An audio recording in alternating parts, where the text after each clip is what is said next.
Hi friends, আজকে তোমাদের সাথে আমি আমার ভাগ্নেকে ইন্ট্রোডিউস করব যে দাদাগিরি সিজন 11 যে জি বাংলাতে গেছিল ওর কিছু মেমোরি বা ওইখানে দাদার সাথে যে মুহূর্তগুলো কাটিয়েছে সেগুলো তোমাদের সাথে শেয়ার করব। আমার নাম হচ্ছে অর্কদীপ্ত সরকার। আমি ক্লাস 5-এ পড়ি।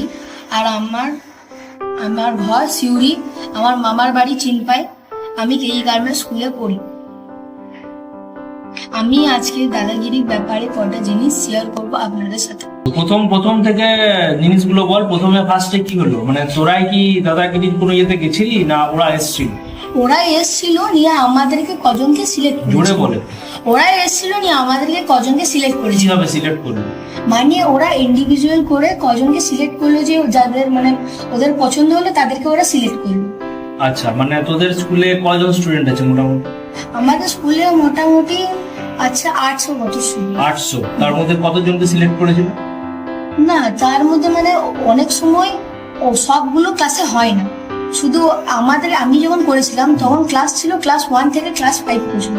আচ্ছা, বেশ কয়জনকে সিলেক্ট করেছিল তোদের টোটাল? আমাদের থেকে সিলেক্ট করেছিল 10 জন। 10 জন। কি হিসাবে সিলেক্ট করলো, মানে কিছু কোশ্চেন করেছিল নাকি তোদের? হ্যাঁ, কটা কোয়েশ্চেন করেছিল আর বা অনেকজনকে ইন্ডিভিজুয়ালও করেছিল। তো ওই উত্তরগুলো যারা দিতে পেরেছিল তাদের নেক্সট লেভেলের জন্য তাদেরকে হ্যাঁ। সিলেক্ট করেছিল, তার মধ্যে তুই একটা। হ্যাঁ, যেরকম আমি সিলেক্ট হয়েছিলাম, যার থেকে যে একটা কোয়েশ্চেন করেছিল আমাকে যে কে ভালো বেশি, MS ধোনি নাকি দাদা। আমি প্রথমে MS ধোনি বলেছিলাম। নিয়ে ওই দিক থেকে আবার যে ওই টিচারটা ছিল, সে যখন যাচ্ছিল আমি ওই টিচারকে বলেছিলাম যে এত ষোলো টাকা একটু একটু ভালো, তাই আমাকে ওই বুদ্ধিটা দেখে আমাকে একটু সিলেক্ট করেছে। আচ্ছা, মানে ওরা উপস্থিত বুদ্ধিটাও দেখছিল হ্যাঁ। যে কার মধ্যে কি সেন্স একটু আছে। সেন্স আছে। ঠিক আছে, বেশ ওইখানে কি হলো একটু বল খুলে। তারপরে না, ওইখানে বল প্রথমে কি হলো। ওইখানে ওরা এলো নিয়ে আমাদেরকে ওইগুলো কোয়েশ্চেন করলো। নিয়ে তারপরে অনেক দিন পর আমাদের ফোন এলো যে আপনি সেকেন্ড লেভেলে চান্স পেয়ে গেছে। কজন ছিল এরকম, কজন আমাদের স্কুল থেকে কমসে কম ওই 10-15 জনই ছিল।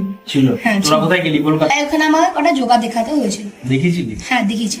কলকাতায় বল, কলকাতায় গিয়ে কি করলি, কি হবে ওইখানে? ওইখানে মানে আমাদেরকে আপনি বাসেও যেতে পারেন বা ট্রেনেও যেতে পারেন কলকাতা। নিয়ে ওইখানে গিয়ে DRR স্টুডিওতে যেতে হবে। আচ্ছা, কোথায় ওটা? স্টুডিও রাজারহাট? রাজারহাট। কজন গেছিলি তোরা? আমরা মানে বন্ধুরা মিলে গেছি। কজন?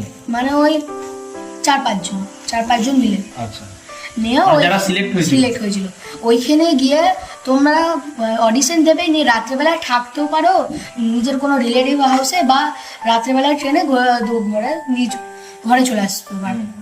ওইটা হওয়ার পর যদি তুমি সিলেক্ট হও তাহলে ফোন হবে। যেটা কি কি ধরেছিল তোকে? আমাকে ধরেছিল নয়, মানে অনেকগুলো আমাকে যোগা দেখাতে বলেছিল। আচ্ছা, আমাকে আর যারা মানে ওই সেই আমার একটা বন্ধু গিয়েছিল, যাকে ওরা সেই অনেকগুলো কবিতা আর শোনাতে বলেছিল। ও কবিতা ভালো করতে পারে। ওইখানে তারপরে ফোন আসবে যে কে কে সিলেক্ট হয়েছে সেমিফাইনালের জন্য। সেমিফাইনালের মধ্যে খুবই কম জন সিলেক্ট হয় একটা স্কুল থেকে। সেখান থেকে বুঝতে পারবো যে কতজন সিলেক্ট হয়েছে, কতজন সিলেক্ট হয়নি একটা অডিশনের এপিসোডের জন্য। মানে যেটা জি বাংলাতে যেটা দেখাবে টিভিতে। ওইখানে আমাকে নিয়েছিল, আমার একটা বন্ধু ছিল, তাকে নেয়নি। আমাদের স্কুল থেকে মাত্র 2 জনকে নিয়েছিল।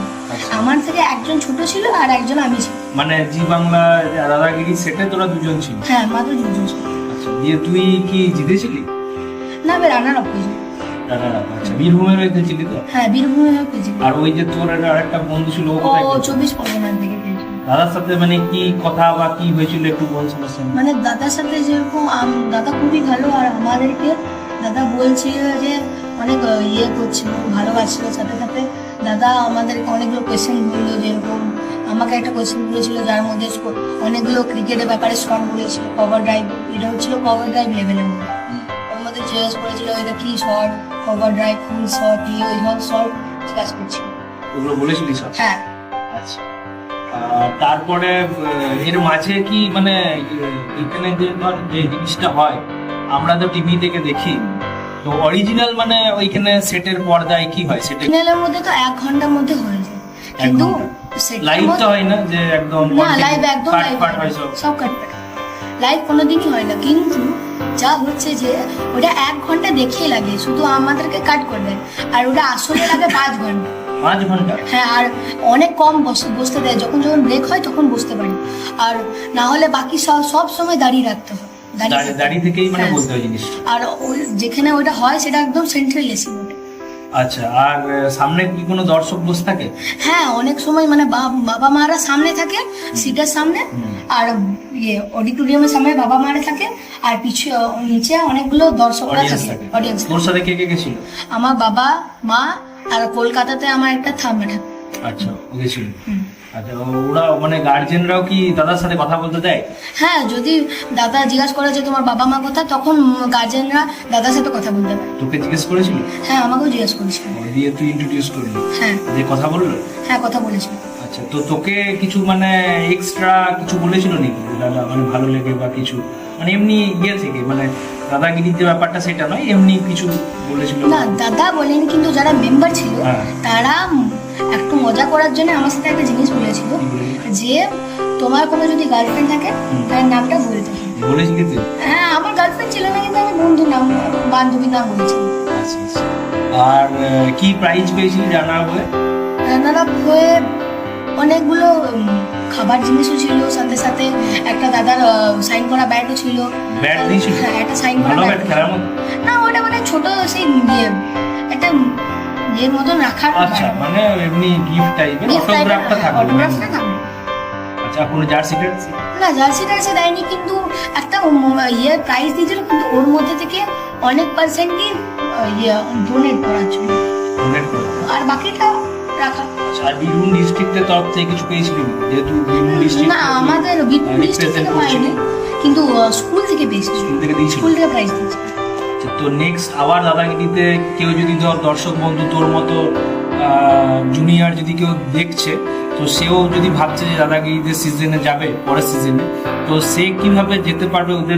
ওদের জন্য কিছু একটা জিনিসটা বল, যারা ওরাও একটা ক্ল্যারিটি পায়।